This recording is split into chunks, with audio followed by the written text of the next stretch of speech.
joining the conversation, especially to talk about our lead story this morning, the chair of the Congressional Oversight Panel and Leo Gottlieb, professor of law at Harvard, Elizabeth Warren. Ms. Warren, thanks very much for coming back on the show. Good to be here.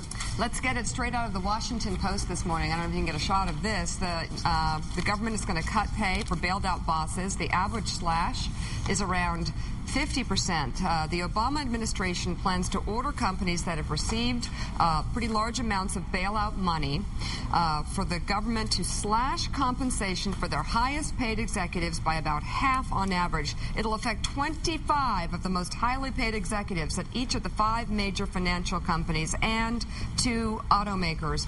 Also, some details here. The administration will be curtailing a lot of these corporate perks, including the use of corporate jets for personal travel, chauffeured drivers, and country club fee reimbursements.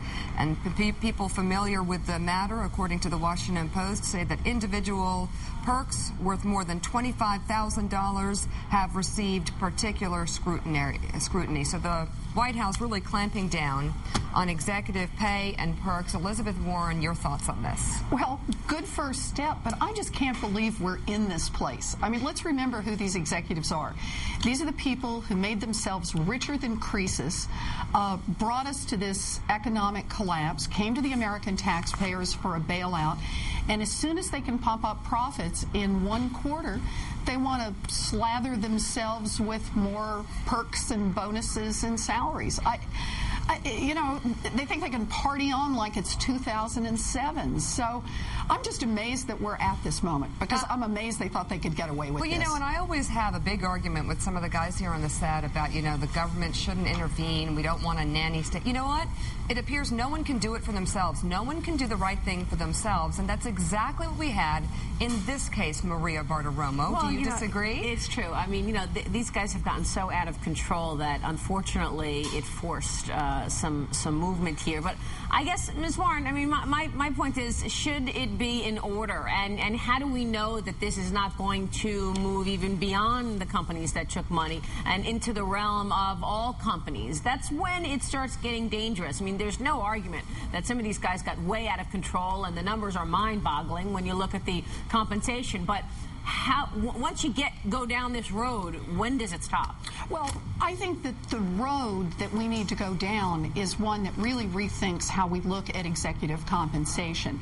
And for that, I go back to the Congressional Oversight Panel's report in January on regulatory reform, in which we argue that one of the most important pieces of kind of changing the overall structure so we don't end up back in this crisis is to change the basic tax laws and the corporate governance laws so that executive compensation is not tied to how you can pump up one quarter of profits and then suck out as much money as you possibly can, but instead is tied to the long-term performance of the company. Ultimately, that's good for companies and it's good for the economy. So the way I see this problem is much more one of, we've got an executive compensation structure right now that not only gags us, but it also means executives have the wrong set of incentives to get their companies to take on way too much risk. And that eventually, as we have just learned, hurts all of us. So I want to see complete restructuring in this area. Joe Scarborough, jump in. Professor, let's talk about these institutions and whether they've paid back the government, because when we have this debate, we say, oh, well, you know, Goldman Sachs has paid everything back. These other companies are paying everything back. Let's look at a full screen and have you tell us what's going on here. Citigroup borrowed $387 billion. They haven't paid anything back. AIG's borrowed $181 billion. They've paid $72 back. Bank of America, $101. They haven't paid anything back yet. Goldman Sachs has borrowed $69 billion. They've paid back $25 billion. J.P. Morgan Chase, $53 billion. $10 billion. Look at that chart and tell me, what do you expect to happen over the next year with these companies? Do you suspect that J.P. Morgan Chase and also Goldman Sachs may pay back all of their money sooner or later? You know, I'm going to have to take a bit of a bump on this one. Some of them will pay back, but let's face it, the odds are not good that we're going to get repaid in full on this money.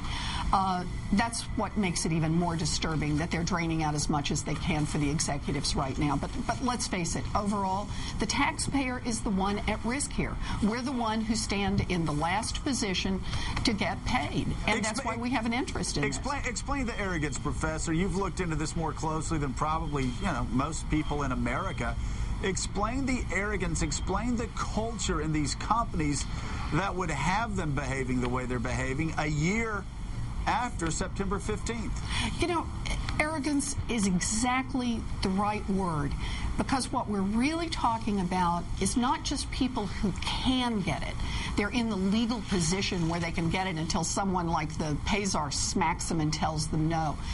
We're talking about people who think they deserve it, and think they deserve it after they effectively bankrupted their companies and nearly bankrupted the country.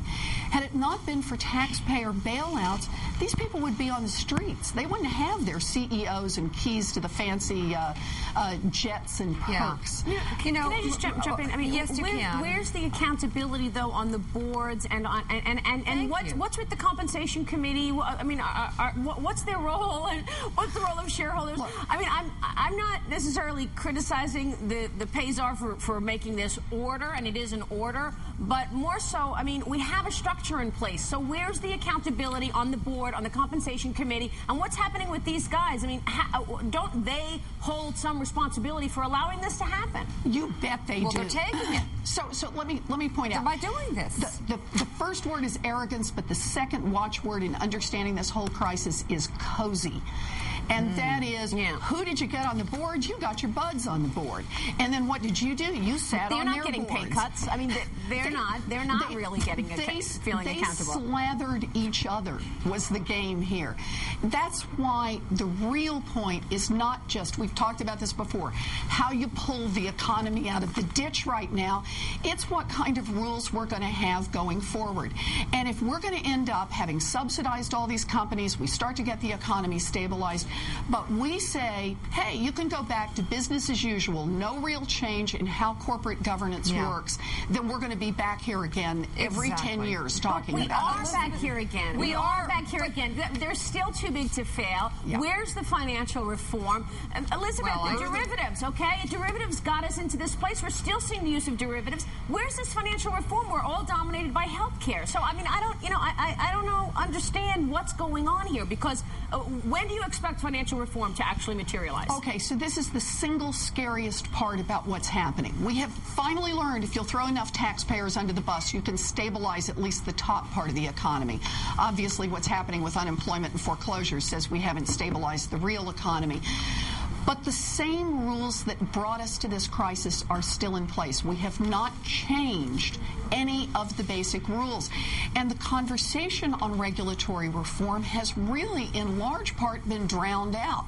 So my view on this is let's demand that we get real changes. You know, if what came out of this craziness over executive compensation is that people had a renewed energy to go back on Capitol Hill and say we are really going to make the kinds of reforms we need to make to change the rules of the road going forward, then it could turn out to be a good thing. But it needs to be an impetus for change. Elizabeth, you talk about arrogance a few minutes before Rick Stengel and Maria chime in. What is behind this arrogance that leads us to exactly where we are now, again, all over again, even after everything we've been through, that these guys and gals would still think that operating the way they are with these bonuses and this pay is appropriate? So bad that the White House has to step in and demand that they